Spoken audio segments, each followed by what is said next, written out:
তারপরে নাজমা আপা, রেনা আপা, যাদের নাম বলি নাই সরি, সবাইকে আসসালামু আলাইকুম। সালেহা, সালেহা ইসলাম মোনা, সবাইকে আসসালামু আলাইকুম। আমি বলতে চাই যে আমি বাড্ডা থানা যুগ্ম আহ্বায়ক, বাড্ডা থেকে আমি বিএনপি নির্বাচিত নমিনেটেড প্রার্থী ছিলাম।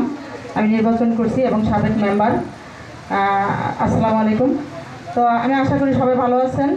আমি চাই প্রতিটা ওয়ার্ডে আমরা আজকে এখানে ঢাকা 11-র অনেক থানার অনেক ওয়ার্ডের সব আপারা আছি।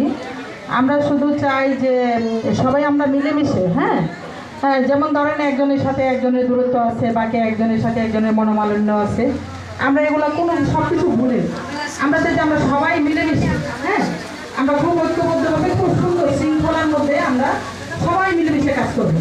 তার জন্য এটাকে আমরা যে জিতাইতে হবে আমাদের। আমরা যে